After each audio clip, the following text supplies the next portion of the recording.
What's up, family? So we got the heartbreaking Larry Bird story you don't know. If you're new to the channel, come join the family, hit that subscribe button, turn your post notifications on. If you're already part of the family, we truly appreciate you and thank you. Every single one of you is a blessing and you are amazing. If you haven't told yourself or you haven't heard from anybody to tell you, well, you heard it from your boy. And also comment down below any legendary top of the move reaction videos you guys want to see.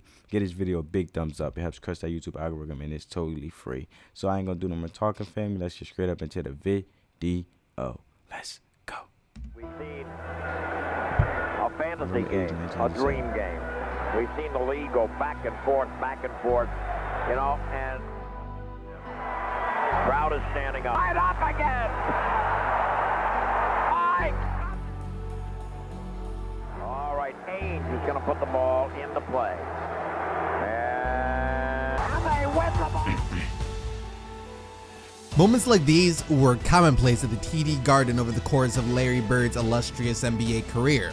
Larry Bird, a man once revered as a god, for on the basketball court, it seemed that he was. Whether it be his penchant for humiliate opponents with his otherworldly creativity with the ball in his hands, or with his unrelenting trash talk, tales of Bird's heroics and sacrifice are that of legend in the basketball universe. However, while stories of the feats that Larry Bird accomplished on the hardwood continue to echo and reverberate throughout history, what about tales of how Larry Bird became Larry Bird? How a boy from French Lick, Indiana transformed into the man who many across the world came to love so dearly. Ladies and gentlemen, that is what we're going to be taking a look at today. The origin of Larry Bird and the man who created him. Hi, dropshippers. Dang, I was getting into it, man. Disrespectful. .com/.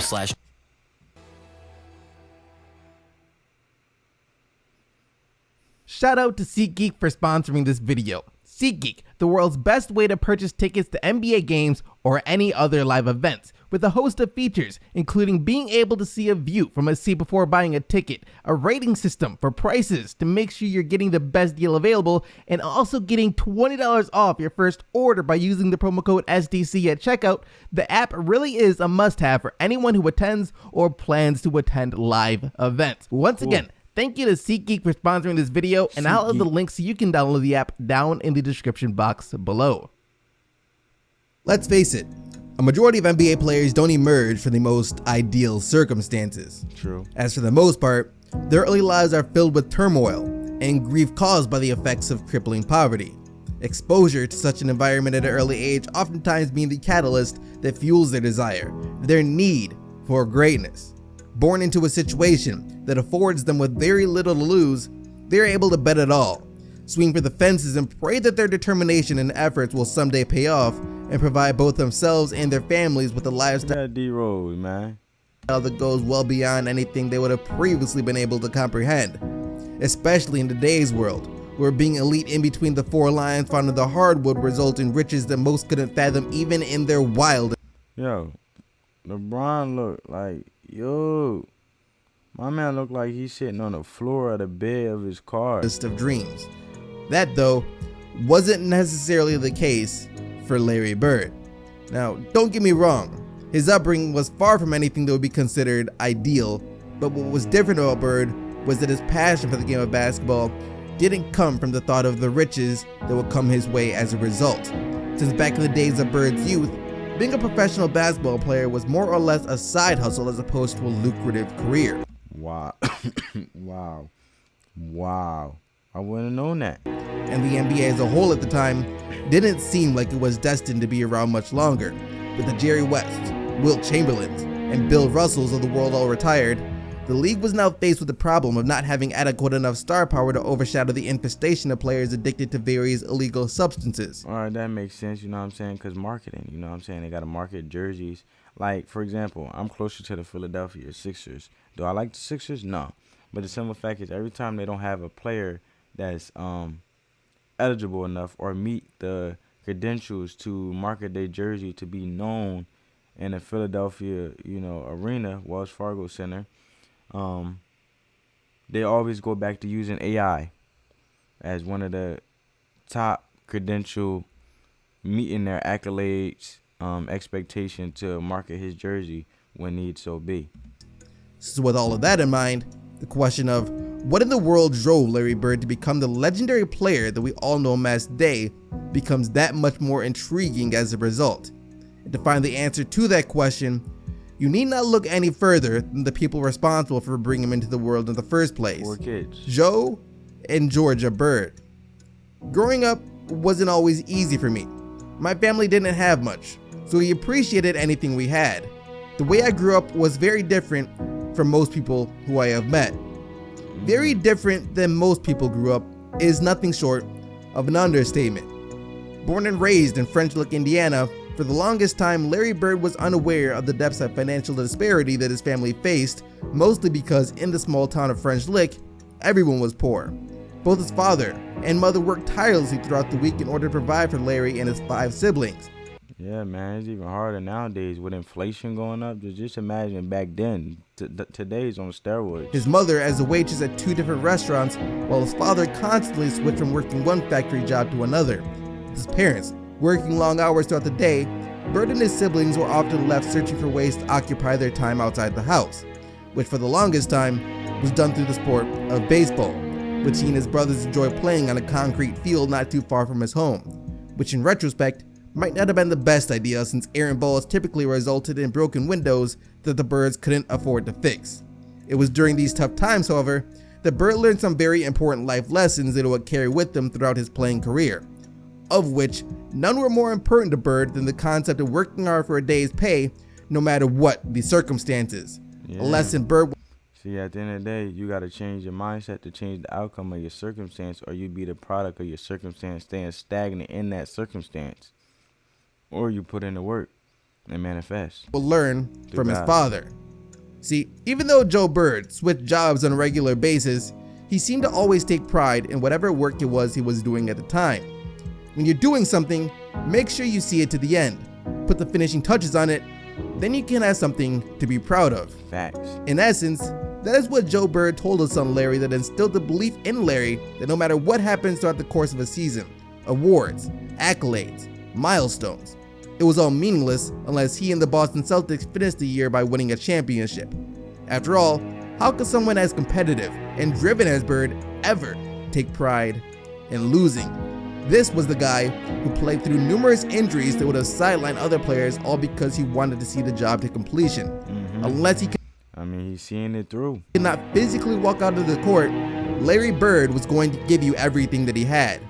Larry Bird is a man who takes immediate action, literally.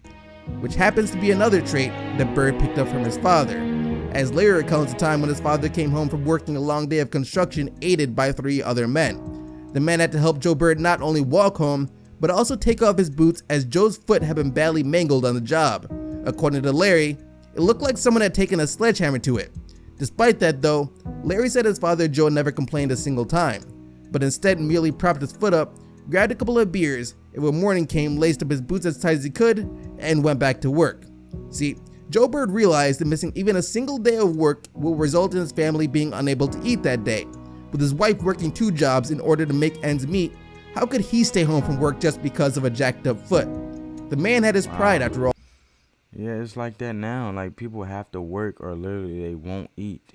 They won't be able to provide. Like, And he was willing to do whatever he felt was necessary in order to provide for his family. Despite his efforts though, Joe Bird was barely able to make ends meet. Most of the time after the Birds paid the bills and brought groceries for the week, they'd be lucky to have $20 left over. And even the groceries that they bought never seemed to last past the 4th day of the week. After that, the Bird siblings were forced to survive off eating sliced bread along with whatever leftover condiments they could find until their father got paid again. Eventually, the financial bind that had ensnared the Birds took a toll on their family, mainly Joe and Georgia Bird.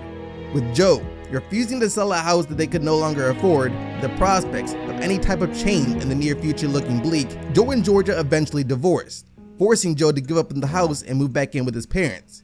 And the divorce, losing the house, and moving back in with his parents on top of the fact that he couldn't afford to pay the child support that he owed for 6 children, sent Joe Bird spiraling into a deep and dark depression. oh, 6 of them. Wow. And as the holidays came around, it became clear to Larry that the funk his father was in wasn't going to end anytime soon, if at all. I'm not going to be around much longer. No use in me living this way. You kids will be better off if I was gone.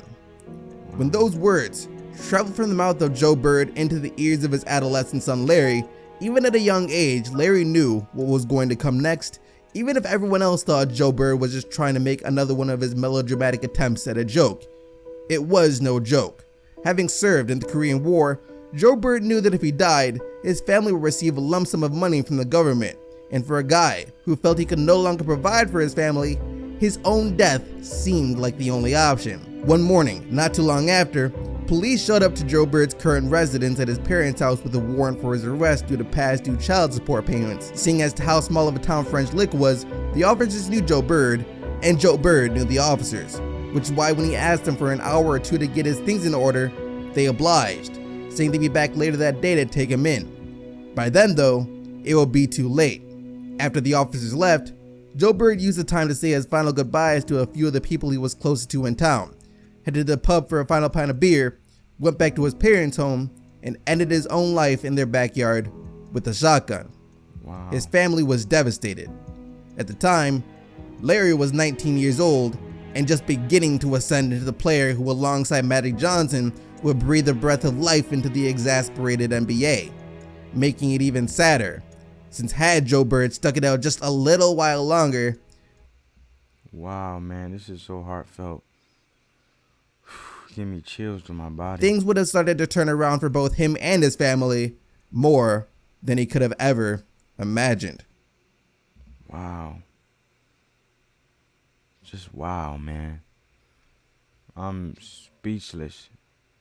Family, with this being said, you know, you either determined to be the product of your circumstance, or you determined to let the circumstance be for you and growing and evolving from the blessing of the higher power within the guidance and manifesting that and being it and striving and working hard as possible, and also resting just as hard, because you shouldn't define yourself by what you do, but be who you are, and define yourself by who you are. And it can be tough when circumstances are not changing the way you would like them to be or when you would like them to, and which causes a lot of separation within families. And oh man, my brothers and sisters watching this, just keep going. You know, just do the best that you can do. And that's the greatest success, family. And I mean that from the heart. And live from the goodness of your heart. The goodness from your heart. And I'll leave it there, family. You are amazing. You are enough. And your situation where you at right now is enough. And I just want to let you know that. And I'm at the end of the day, family. I just want to leave out with legendary peace. Love you guys.